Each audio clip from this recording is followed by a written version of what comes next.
이탈리아의 챔피언 나폴리가 이번 시즌 세리에 마지막 경기에서 삼프도리아를 2대0으로 꺾으며 아름답게 시즌을 마무리했습니다. 사실 나폴리는 지난 5월 초에 이미 우승을 확정한 팀이고, 반대로 삼프도리아는 5월 초에 2부 리그 강등이 확정됐던 팀이라서 나폴리의 승리는 거의 확실했습니다.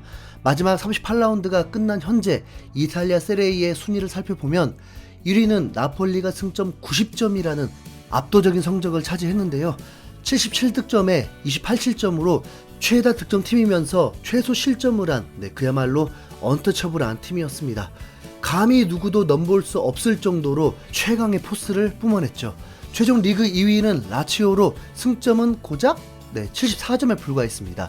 1위인 나폴리와의 차이가 16점으로 5경기 이상 떨어져 있었네요. 지난 시즌 5위였던 라치오는 올해에는 리그 2위로 올라서면서 3년 만에 챔스에 복귀하게 되었습니다. 3위와 4위는 인터밀란과 AC밀란, 양대 밀란 팀들이 차지했습니다. 시즌 막판에 유벤투스의 승점이 갑자기 다시 10점 삭감되면서 AC밀란은 가까스로 챔스권에 들었네요. 승점 10점이 깎인 유벤투스는 7위로 컨퍼런스 리그에 나가는데 최종 승점은 62점이었습니다. 만약 승점이 깎이지 않았더라면 인터밀란과 승점이 동률이라서 승점 70점의 AC밀란 대신 유벤투스가 챔스를 나갔을 겁니다. 왜 시즌 진행 중에 유벤투스에 대해서 승점을 깎았다가 취소했다가 또다시 삭감했는지는 모르겠지만 리그 사무국의 운영 방식이 확실히 깨끗하다고 말하기 힘드네요. 5위는 아탈란타, 6위는 AS 로마로 이 두 팀은 유로파 리그에 나갑니다. 특히 로마는 시즌 마지막 경기에서 스페치아를 상대로 패배했다면 7위가 될 수도 있었는데요. 유로파리그 결승에서 패배한 충격을 빠르게 지웠는지 마지막 경기를 2대1로 이기고 자력으로 유로파에 진출했습니다. 유벤투스와는 승점 1점 차이로 매우 살떨리는 결과였죠. 반대로 베로나, 크레모네세, 삼프도리아 이 세 팀은 강등이 확정됐습니다. 최종 18위를 한 베로나의 경우에 승점 31점으로 17위인 스페치아보다 언뜻 보기에는 성적이 더 좋습니다. 승점은 두 팀이 똑같았지만 골 득실에서 베로나가 3점 앞서고 전적도 베로나는 7승, 스페치아 6승으로 베로나의 승리가 더 많은데요. 세리에의 경우 승점이 동률이면 승수나 골 득실을 따지기 이전에 승자승 원칙을 우선시하기 때문에 이번 시즌 양팀의 맞대결 성적에 따라서 최종 순위가 결정되는 거였습니다. 올 시즌 두 팀의 전적은 스페치아가 1승 1무로 우위를 점하면서 결국 겉으로 보기에는 성적이 더 좋은 베로나의 강등이 확정된 것이죠. 이렇게 이탈리아 시즌이 끝난 날 김민재는 과연 어떤 활약을 했을까요? 놀랍게도 별 활약이 없었습니다. 왜냐하면 지난 볼로냐전에서 옐로우 카드를 받아 경고 누적으로 결장이 확정됐기 때문입니다. 그럼에도 불구하고 김민재는 경기장의 모습을 드러냈는데요. 그 이유는 바로 김민재가 올 시즌 리그 최고의 수비수가 되어서 트로피를 받으려고 한 겁니다.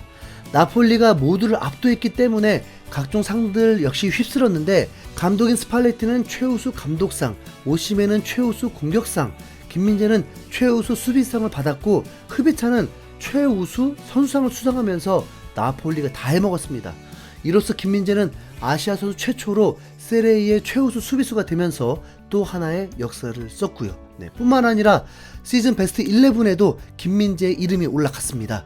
김민재가 시즌 베스트 후보에 올라서 결과를 기다리는 중이라고 말씀드렸는데 기자단과 팬 투표를 집계한 결과 김민재가 최종 11인의 이름을 올리면서 올해의 팀에도 선정된 겁니다. 골키퍼는 유벤투스의 슈체니스였고 포백은 나폴리의 디 로렌조와 김민재, 유벤투스의 브레메루와 AC밀란의 에르난데스, 미드필더는 AC밀란의 토날리와 유벤투스의 라비오, 인터밀란의 바렐라, 공격수는 나폴리의 흐비차, 오시멘, AC밀란의 레앙이 뽑혔습니다.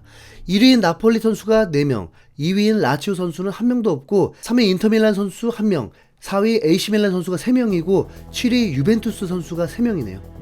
김민재, 오시멘, 흐비차는 리그 우승의 개인상 수상, 올해의 팀까지 3관왕 수상에 빛나는 활약으로 왜 나폴리가 조기 우승을 했는지 제대로 보여줬습니다. 여기에 오시멘은 득점왕까지 수상하면서 4관왕을 했다고 봐도 되죠. 김민재는 작년 튀르키예에서 데뷔 시즌의 리그를 정복한 데 이어서 이탈리아마저도 바로 접수하면서 확실한 월드클래스 반열에 올랐습니다. 솔직히 튀르키예의 슈페르리그도 만만한 리그는 절대 아닙니다. UEFA 기준 전 세계 축구 리그들 중에 12위에 올라있는 리그인 만큼 꽤나 경쟁력 있는 대회라고 봐야 하고, 김민재가 유럽에 진출하자마자 슈페르리그 최고의 수비수가 된 것도 분명 믿기 힘든 업적이 맞습니다. 그러나 이번 시즌 세리에마저도 이렇게 압도적으로 씹어먹을 줄은 정말 아무도 예상하지 못했는데요. 일단 세리에는 UEFA 리그 랭킹에서 4위에 올라있는 최상위 리그이고, 특히 이탈리아라는 나라의 특성상 수비에 매우 강점이 있는 나라라서 센터백인 김민재가 살아남기가 어려울 수도 있다고 봤기 때문입니다. 이탈리아는 소위 카데나치오라는 빗장 수비로 잘 알려진 나라인데, 그만큼 수비가 거칠고 강하기로 정평이 나 있는 리그입니다. 쉽게 말하면 수비가 특산품인 곳인데 거기에 동양인 수비수가 온다고 하니까 모두가 의심하는 게 당연했죠. 한국이 특히 수비로 유명한 나라도 아니고, 아무래도 역대급 수비수를 꼽을 때 아시아 선수는 잘 포함되지 않으니까 수비 강국의 이탈리아 리그에서 한국인 수비수가 살아남을 거라고는 아무도 상상하지 못했던 겁니다. 게다가 이미 여러 차례 언급했지만 김민재가 합류하기 이전에 쿨리발리라는 거목이 있었기 때문에 여러모로 김민재는 그와 비교되면서 쿨리발리보다 못할 거라는 평가가 지배적이었던 게 사실인데요. 오히려 첼시로 떠난 쿨리발리는 훨씬 빠른 속도의 프리미어리그에서 정신을 차리지 못하는 모습이었고, 걱정과 의심의 눈길을 받던 김민재는 올해의 수비수와 올해의 팀에 뽑히면서 이탈리아 최고의 센터백이 됐네요. 8월에 리그에 데뷔한 이후에 한 달 만에 이달의 선수상을 받고, 10월에는 이탈리아 선수협회가 선정한 최우선 수상까지 받은 것도 모자라서 끝내 올 시즌 최고의 수비수가 되어서 리그를 정복해버린 김민재입니다. 이제 와서 김민재와 쿨리발리를 비교하면 무조건 김민재의 압승이라고 봐야죠. 김민재는 이번 시즌 리그 38경기 중 35경기 선발 출전을 했고, 그중 30번은 풀타임을 소화하면서 나폴리 수비의 핵심이 됐습니다. 미국의 데이터 분석 매체인 풋볼 레퍼런스의 분석에 따르면 김민재가 드리블 돌파를 당한 게 고작 4회밖에 되지 않는다고 하니까 그야말로 철기둥이라는 별명이 찰떡같이 어울리는 활약이죠. 이외에 여러 수비 지표는 물론 말도 안 되는 공격 지표들까지 이미 여러 번 설명드렸으니까 이번엔 생략하도록 하겠습니다. 이제 김민재에게 남은 목표는 프리미어리그 진출입니다. 솔직히 이것도 거의 완료 직전입니다. 현지 매체인 스포르트 이탈리아의 알프레도 페둘라 기자는 메뉴와 김민재는 이미 2번의 만남을 가졌으며 강한 관심을 보였다.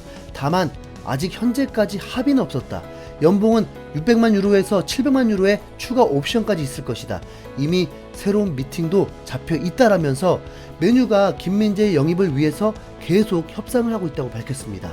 김민재가 튀르키예, 이탈리아에 이어서 나폴리 소식을 전하는 데 있어 최상의 공신력을 지니고 있는 살바토레 카이아자도 김민재의 메뉴행을 전했습니다. 이번 나폴리 경기에서 본 김민재가 마지막 모습인 겁니다. 백종원님까지 나폴리에서 한국을 알리고 있어서 나폴리 좀 정이 들 뻔했는데 1년 만에 떠나네요. 미안. 김민재는 트로피를 들어올릴 때 팬들이 킴 연호를 빼놓지 않았습니다. 나폴리의 레전드가 된 김민재의 스탯 한번 말씀드리고 마치겠습니다.